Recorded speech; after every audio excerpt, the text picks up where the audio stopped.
नमस्कार, धर्म की इस खास पेशकश में आपके साथ मैं हूं शैली सैनी। लक्ष्मी के रूप में होती है जिनकी पूजा, जिनमें समाई है त्रिदेव की शक्तियां और जो देती है विजय श्री का वरदान, वो बांसवाड़ा की मां त्रिपुर सुंदरी। रतलाम में से 65 किलोमीटर दूर बने इस भव्य और सुंदर मंदिर में मौजूद मां त्रिपुर सुंदरी की 18 भुजाओं वाली प्रतिमा के दर्शन कर भक्तों का जीवन धन्य हो जाता है।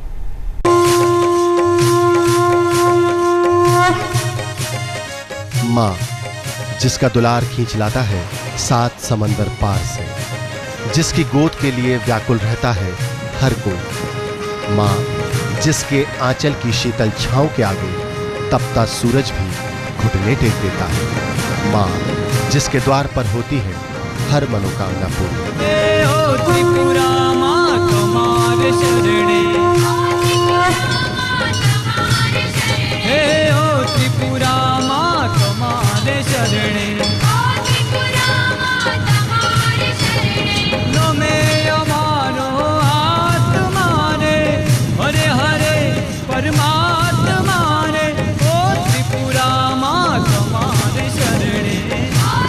पश्चिम रेल द्वारा दिल्ली से मुंबई जाते हुए आता है मध्य प्रदेश का प्रमुख नगर रतलाम। रतलाम से करीब 65 किलोमीटर दूर है मां त्रिपुरा सुंदरी का ये दिव्य स्थान।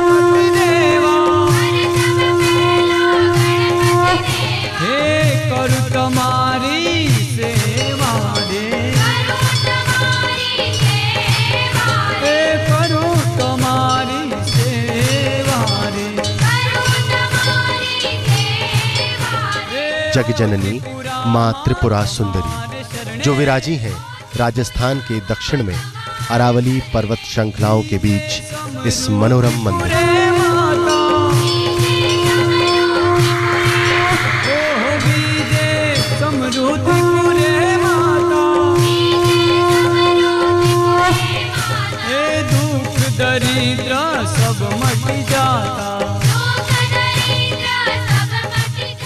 मंदिर के आसपास विक्रम संवत 1540 का एक शिलालेख मिला है, जिसमें बताया गया है कि सम्राट कनिष्क के काल से पूर्व का यह मंदिर है।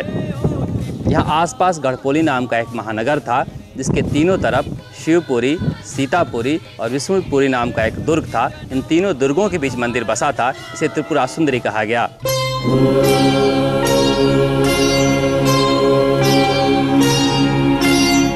त्रिपुरा सुंदरी का ये सुंदर मंदिर, जिसका जीर्णोद्धार पांचाल समाज के 14 चौखरों ने करवाया था, और यहीं महालक्ष्मी के रूप में पूजी जाती हैं मां त्रिपुरा सुंदरी।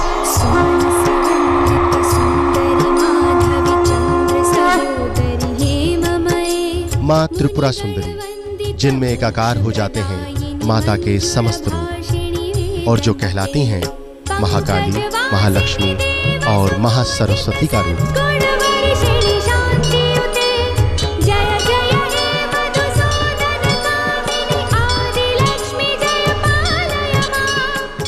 सिंह वाहिनी मां त्रिपुरा सुंदरी की 18 भुजाएं हैं, और हर भुजा में वो धारण किए हैं अस्त्र शस्त्र।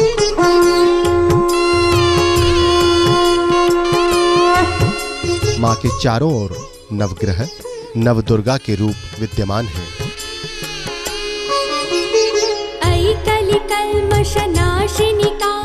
और चरणों में है सिद्धयुक्त श्री यंत्र। शक्तिपीठ होने के कारण मां त्रिपुरा सुंदरी को माता पार्वती का रूप भी माना जाता है। वो माता जो यहाँ आए अपने किसी भी भक्त की झोली खाली नहीं लौटाती।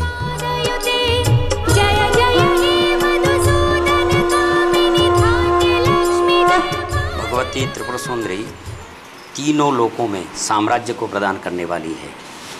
भगवती त्रिपुरा सुंदरी का प्रादुर्भाव ही भगवती महाकाली, महालक्ष्मी और महासरस्वती स्वरूप में प्रकट होकर के, और 10 अवतार जो 10 महाविद्या है उसमें बाला भगवती त्रिपुरा सुंदरी का स्थान महत्वपूर्ण है, जिसमें भोग और मोक्ष दोनों को प्रदान करने वाली यह भगवती है, जिसके समस्त प्रकार के कार्यों को सिद्धि प्रदान करती है।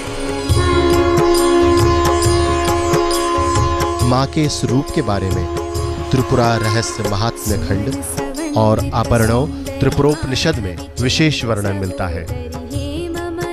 रियासतों के दौर में माता त्रिपुरा की महिमा इतनी फैली कि गुजरात, महाराष्ट्र, राजस्थान और मध्य प्रदेश के राजा मां त्रिपुरा की पूजा आराधना किए बिना किसी भी शुभ कार्य को आरंभ ही नहीं करते थे।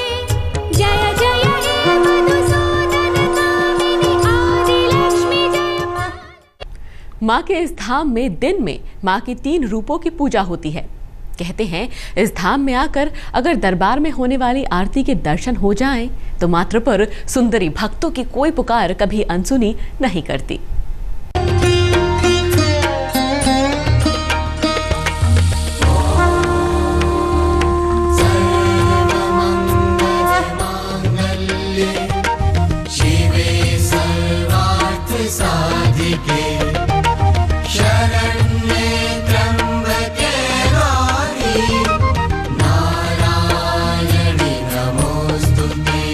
मां जो अपनी आराधना का, अपने पूजन अर्चन का फल देने में देर नहीं करती, इसीलिए मां के भक्त हर समय यहां अपनी झोली फैलाए नतमस्तक खड़े रहते हैं। मां की इस शक्तिपीठ में 3 पहर मां के 3 रूपों की आराधना होती है। प्रातःकाल में कुमारिका, मध्याह्न में यौवन रूप सुंदरी और सायंकाल में मां के प्रौढ़ रूप का दर्शन पूजन होता है।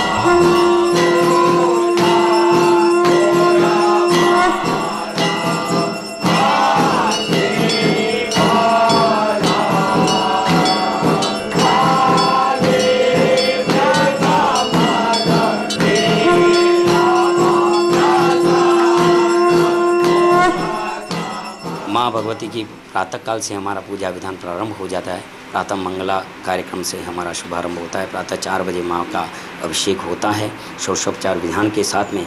यहाँ पर शंकराचार्य पद्धति के आधार पर श्री यंत्र की संपूर्ण साधना होती है। प्रतिदिन यहाँ पर आवरण देवता सहित पूजा विधान के साथ में ही ललिता शस्त्र का पाठ होता है। यहाँ पर खड्गमालाएँ होती हैं। भगवती त्रिपुर सुंदरी की दुर्गा सप्तशती पाठ प्रतिदिन होता है। उसके साथ होमांग विधि से संपूर्ण कार्य होता है। और अष्टमी, नवमी और उसके साथ में ही पूर्णिमा के दिन सपात्रा साधन सहित राजोपचार विधान के साथ में संपूर्ण विधान किया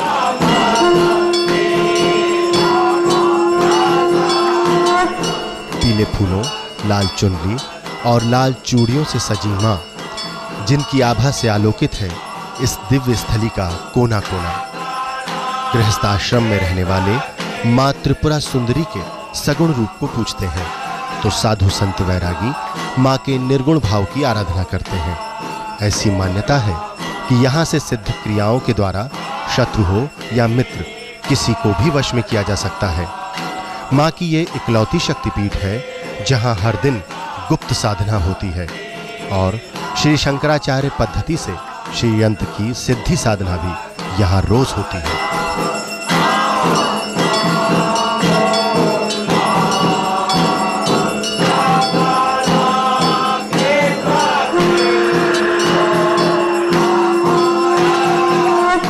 कई संतों ने यहाँ पर सिद्ध साधनाएं की हैं और साथ ही भगवती का यह प्राकट्य स्वरूप के अंतर्गत में विद्यमान इस इतिहास के बारे में हम सोचते हैं तो कनिष्क काल से लेकर के यह चलता हुआ आ रहा है। और साथ ही इसका जो जीर्णोद्धार हुआ है वह हमारे यहाँ के संपूर्ण पंचाल समाज सदस्य 14 चोखरा के सानिध्य के अंदर ट्रस्ट के माध्यम से इसके संपूर्ण विकास विद्यमान हुआ है और तब से ही इसकी आराधना पूजा चलती आ रही है। मां त्रिपुरा सुंदरी, जिनकी पूजा आराधना से समाप्त होते हैं जीवन के सारे विकार और मिलती है हर दुख हर कष्ट से मुक्ति। कहते हैं कि मां की इस दिव्य स्थली में जो भी आता है, सच्चे हृदय से जो भी मांगता है, उसकी मनोकामना मां जरूर पूरा करती हैं। मगर ये भी सच है कि यहाँ तक सिर्फ वही आ सकते हैं जिन्हें स्वयं भगवती यहाँ आने का आदेश देती है। अब दर्शन एक ऐसी देवी के जिनका नाम जितना अजीब है, उनकी महिमा उतनी ही अपरंपार। उज्जैन में शिप्रा नदी के किनारे विराजती है भूखी माता। कहते हैं पहले मां को इंसानों की बलि दी जाती थी, लेकिन एक बार मां राजा विक्रमादित्य से इतनी प्रसन्न हुई कि उन्होंने भक्तों के कल्याण का बीड़ा उठा लिया। भोर की पहली किरण जब देती है अलसाई सी नींद पर दस्तक, तो भूखी माता के दरबार में बजने लगते हैं घंटे घड़ियाल। मां के दर्शनों की आस में सुबह सवेरे से ही उमड़ने लगती है भक्तों की भीड़ और शुरू हो जाता है मां का गुणगान।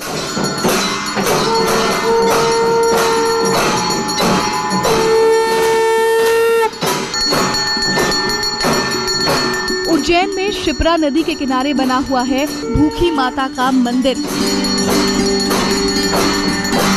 यहाँ संतान के लिए तरसते लोगों को मिलती है नई आस। पूजा से भर जाती है सूनी गोद। मां के इस चमत्कार को भक्तों ने अपने जीवन में तुरंत घटते हुए देखा है और यही वजह है कि भूखी माता को संतान वाली माता के नाम से भी जाना जाता है। संतान का आशीर्वाद देने वाली मां का नाम उनके आशीर्वाद देने के बिल्कुल विपरीत है। मां को भक्त क्यों पुकारते हैं भूखी माता के नाम से, इसकी कहानी भी कुछ कम दिलचस्प नहीं। कहते हैं कि माता को हर रोज एक जवान लड़के की बलि दी जाती थी। मां की इस अनोखी भेंट से हर दिन किसी न किसी घर में मातम छा जाता था। दुखियारे लोगों की पुकार जब विक्रमादित्य तक पहुंची तो उन्होंने खुद को माता का भोग बनाने का निश्चय कर लिया। जिस दिन विक्रमादित्य को राजा बनाने की घोषणा हुई, विक्रमादित्य ने पूरे शहर को सुगंधित भोजन से सजाने का आदेश दिया। कहते हैं कि उन पकवानों को खाकर भूखी माता की भूख राजा को आहार बनाने से पहले ही खत्म हो गई। विक्रमादित्य ने बोला कि एक काम कीजिए, ये जहाँ से देवी शक्तियाँ निकलती है वहाँ से लेकर राज दरबार तक अनेक भोग सामग्री का इंतजाम कीजिए। जैसे कोई इत्र में नहाती है, कोई मदिरा पान करती है, कोई फूल फुलवारी में, तो कोई मिठाई का भोग है, तो ऐसे अनेक प्रकार की सामग्री सारे रास्ते में इंतजाम करवा दिया। अब जहाँ राजा विक्रमादित्य को लिटाया गया था उस जगह पे विक्रमादित्य ने क्या किया कि एक मेवा मिष्ठान का पुतला बनाया और राज तख्त पे लिटा दिया और खुद जो थे वो राज तख्त के नीचे छुपकर बैठ गए। जब देवी शक्तियाँ आई तो उन्होंने राज दरबार तक आते आते खाते पीते मस्त हो गई। भूखी माता ने राजा की बुद्धिमत्ता से खुश होकर उनको उज्जैन का सम्राट होने का आशीर्वाद दिया और खुश होकर विक्रमादित्य को एक वरदान मांगने को कहा। और तब विक्रमादित्य ने माता को उज्जैन की सीमा से बाहर शिप्रा नदी के किनारे रहने का वचन मांगा। इसे राजा विक्रमादित्य की निपुणता और साहसी कहेंगे कि कभी उज्जैन में अपने नरभक्षी स्वरूप के लिए जाने जाने वाली भूखी माता अब शिप्रा किनारे विराजमान है और भक्तों की तकलीफ हरने के लिए जानी जाती हैं। वैसे तो मां के दरबार में किसी भी दिन दर्शन करने से मिल जाता है उनका आशीर्वाद, लेकिन नवरात्र के 9 दिन पूजा से बदल जाती है भक्तों की किस्मत, क्योंकि इस दौरान यहाँ होती है एक ऐसी रहस्यमयी पूजा जिसमें माता को लगाया जाता है मदिरा का भोग और उसके बाद होती है जागृत आरती।